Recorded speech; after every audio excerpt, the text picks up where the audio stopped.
de toda a parte teórica, de entender realmente como funciona a avaliação, o fluxo de caixa, toda a parte conceitual e teórica, é muito importante também a gente entender um pouco da prática. Então, tem uma planilha, essa planilha vai ficar disponível para você no material complementar desse curso, para que você possa utilizar e a partir dela você conseguir, né, ter todos os dados ali para tomar as melhores decisões na hora de, de fato, investir, na hora que você, de fato, for trabalhar, na hora de fato você for entender e verificar o valuation da tua empresa, o valuation da tua organização, ou de empresas, de organizações, de investimentos que você fará no futuro, combinado? Então, primeiro de tudo, só células dessa cor aqui vão ser preenchidas, tá? Então, eu vou até mudar para uma cor que fique mais visível, né? E aí eu vou mudando as cores aqui, né? Só células em amarelo. Vou deixar do outro jeito que é mais rápido aqui, depois eu faço essa alteração. Então, você vai pegar aqui os anos que você vai avaliar, né? E aí você pode mudar os anos de acordo com a avaliação. Vai colocar receita branca. Vou me basear em uma receita grande. Então, por exemplo, aqui eu vou colocar 1 milhão, 15 mil, 2 milhões aqui, né? 150 milhões. E aqui eu vou só colocando aqui umas situações de exemplo, tá? Mas isso aí você vai pegar os dados da empresa verdadeiramente ali, tá? Você vai pegar os dados originais da empresa. E aí nós temos aqui, né?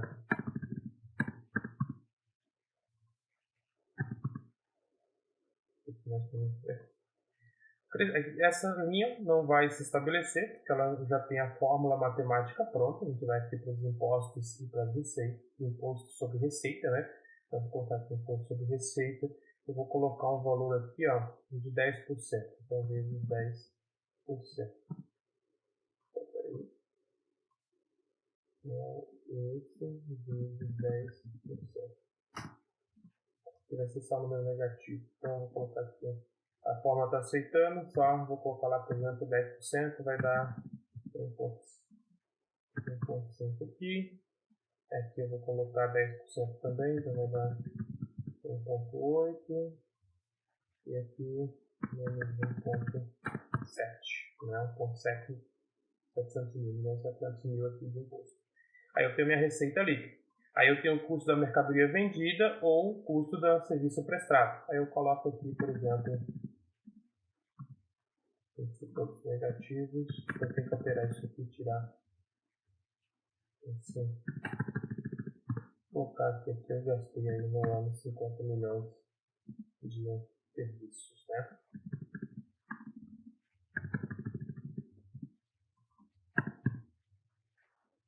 50 milhões aí de serviço gasto. Aí eu tenho, né, o meu resultado. Aí minha margem bruta, eu tenho o lucro bruto, minha margem bruta já aparece aqui, então 60 eu já vou avaliando como que ela foi evoluindo. Então ela teve uma evolução, depois ela teve uma queda. Aí eu tenho despesas aqui, por exemplo.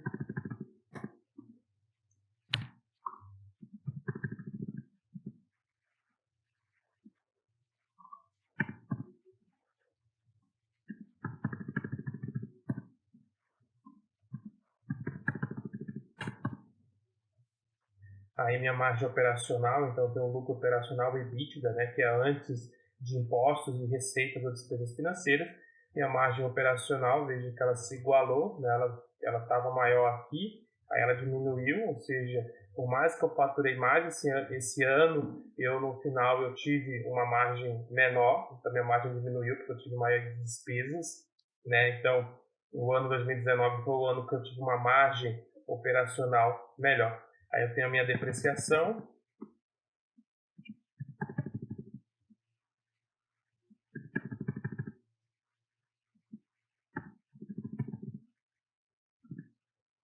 E eu tenho receitas financeiras. Aqui eu vou colocar 0, não tive receita financeira nenhuma. Despesas financeiras, tive alguma despesa ali, eu vou colocar uns 10 ou 100 mil aqui.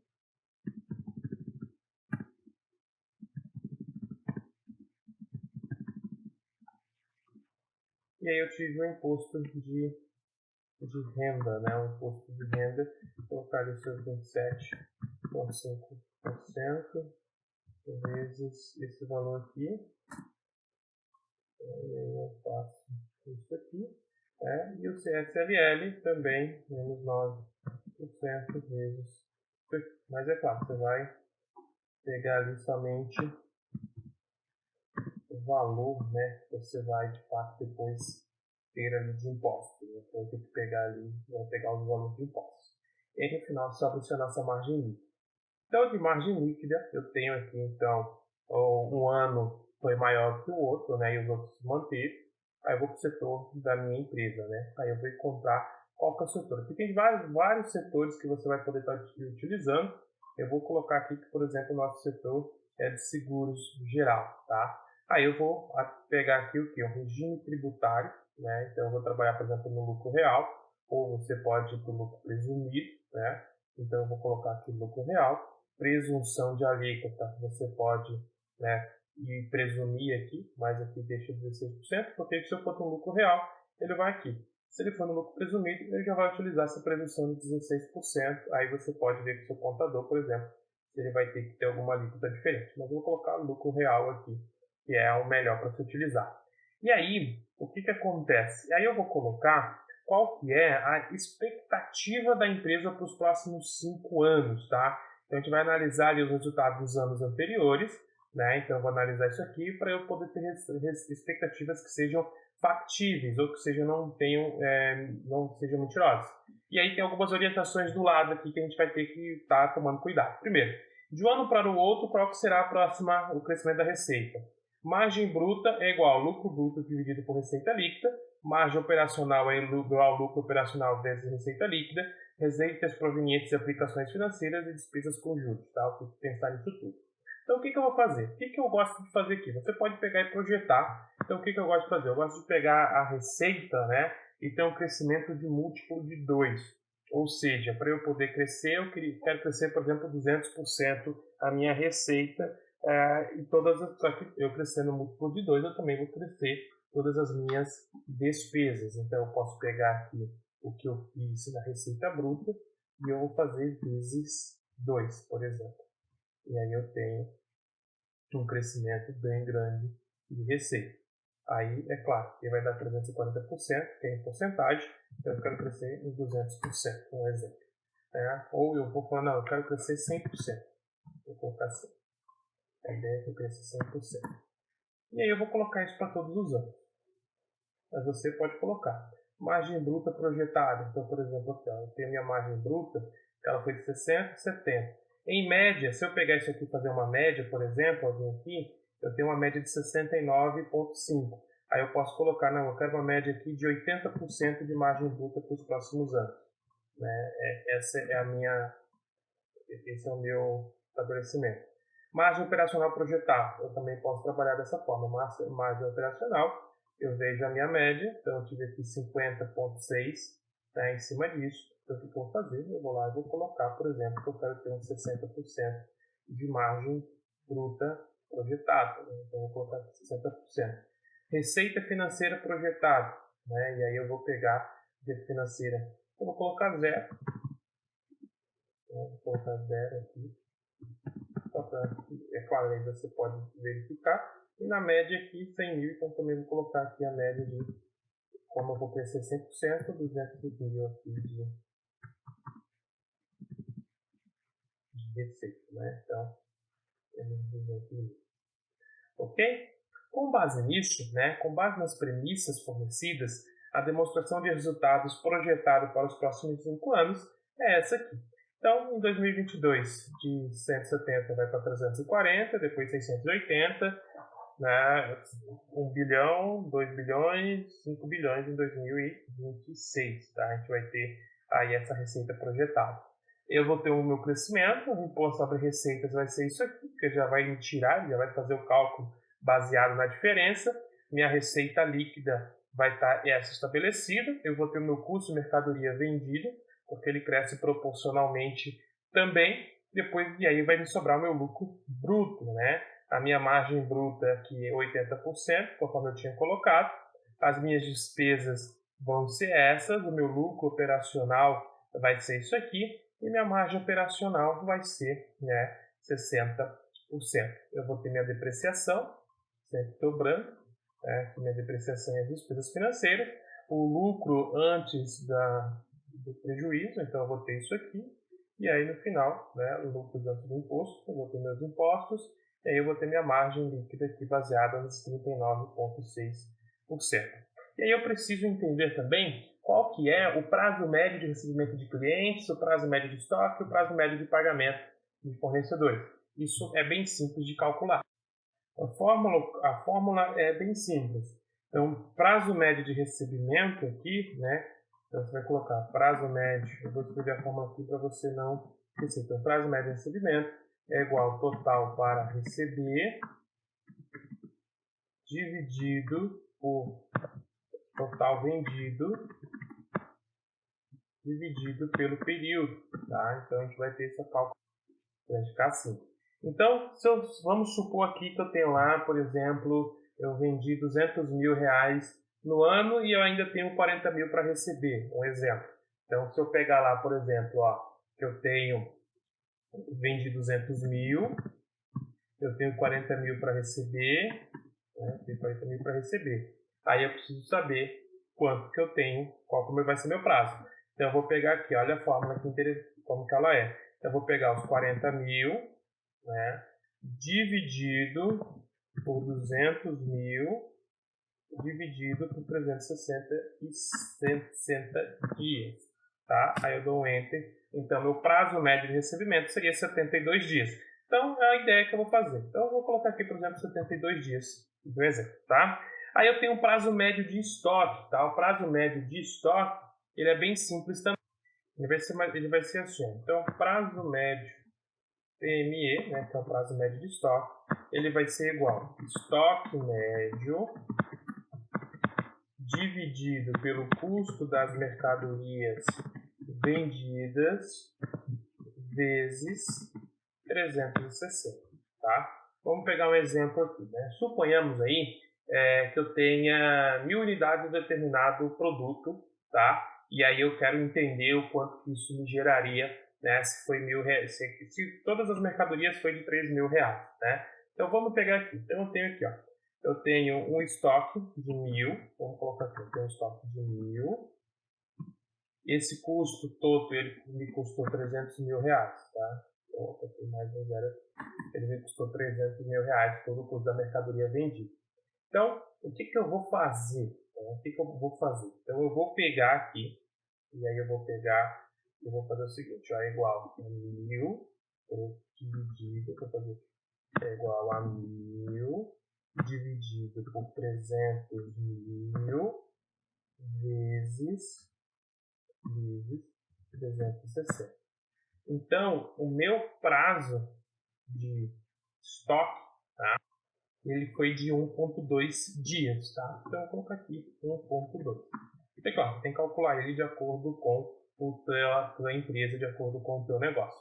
E aí nós temos o prazo médio de pagamento de fornecedores. E também é uma fórmula bem simples. Então, o PMP, que é o prazo médio de pagamento, ele é igual a fornecedores dividido por compras vezes 360. Tá? Então é isso aqui. Vou pegar um exemplo. Então suponhamos, né, que a gente tem aí, né, cerca de 350 mil. Então vamos lá. Então eu tenho 350 mil em compras que eu fiz. Eu tenho mais 500 mil. Vou colocar aqui 3 milhões e 500, conta mais um zero, e 500 mil de fornecedores que eu já paguei. Então, como é que ficaria a fórmula? Né? Então, eu pegaria aqui, é igual a fornecedores dividido pelas compras realizadas vezes 360. Então, o meu prazo de pagamentos é de 51,42 dias. Tá? Então, isso aqui acontece. A gente tem esses três indicadores aqui, que são os prazos médios da empresa. Então, com base nas premissas informadas, o valor da empresa a partir da metodologia de fluxo de caixa descontado, que a gente já viu nas aulas anteriores, é esse valor aqui. Então, a avaliação do fluxo de caixa descontado. Então, a gente teria aqui 6.056.093.925,33 a avaliação do fluxo de caixa descontado da empresa. Então, com base nas premissas informadas nos passos anteriores, informações de negociação de empresas do mesmo setor, o valor da empresa a partir da metodologia de múltiplos, né, que é uma metodologia muito utilizada na avaliação de empresas, é de 833 milhões. Tá? Então, isso seria uma venda. Vou vender? Vou vender. O valor da minha empresa seria esse valor aqui. Então, o que é interessante nessa metodologia e na planilha? É que você vai colocar os valores da empresa. Então, por exemplo, se eu começo, vou tirar um zero aqui de cada, só para você ver como que muda, né? Eu vou tirar um zero aqui de cada uma das fórmulas, né? Então, vou tirar um zero aqui. Vou tirar um zero aqui só para você ver como que vai mudando. Porque depois, quando você for fazer, você vai fazer, né, de acordo com os dados da empresa que você está avaliando. Então, o que você vai fazer? Você vai salvar essa planilha sempre que precisou. Vou avaliar uma empresa, vou fazer uma avaliação de um negócio que me ofereceram, para ver se realmente faz sentido, né, o que a empresa está me oferecendo. Aí você vai utilizar essa metodologia aqui, tá? Então, você vai fazer aqui vai pegar, né, sobre geral, ali que eu mantém, aqui vai manter, eu só vou diminuir um zero aqui, tá? Diminuir um zero aqui, fica tudo igual, e aí aqui já vai calcular automaticamente, os prazos acontecem, aí vem que ele já cai, ele vai cair um zero, ele vai cair para 83 milhões, e aqui eu tenho 605 milhões. Então, a lógica por trás de toda essa planilha aqui é ter esses dados. Então, a gente tem aqui os prazos médios, é muito importante você estar calculando isso da empresa, estar entendendo se essa DRE projetada, principalmente a DRE executada, está fazendo sentido. Então, por isso é muito importante você primeiro montar uma DRE, né, montou a DRE, estruturou ela, teve todos os dados montados, aí, de fato, você vem para o cálculo do valuation. Porque senão, se você não montar a DRE, você não ir lá e colocar os dados da maneira correta na DRE, pode chegar o momento de você chegar aqui e aí você falar assim, poxa, será que está tudo correto? Será que os dados batem? Então, eu vou avaliar uma empresa, eu vou avaliar um negócio, eu tenho que sentar, puxar todos os dados, fazer de fato uma auditoria financeira em cima das informações, de tudo que está ali, para que a gente consiga de fato ter bons resultados financeiros, para que a gente consiga ter de fato boas informações financeiras realmente corretas e lá no final eu ter o meu valuation corretamente calculado e pronto para se trabalhar. Combinado? Eu espero que você tenha entendido, né? Espero que você tenha gostado. Essa planilha, como eu falei, ela vai ficar disponível para você no material complementar do curso, para você baixar sempre que necessário, utilizar sempre que preciso, sempre que você precisar fazer uma análise, fazer de fato ali um valuation para a sua empresa. Espero que você tenha gostado de conhecer um pouco sobre o cálculo do valuation. Espero te ver numa próxima aula. Fique comigo e, como eu sempre digo, por enquanto, vamos.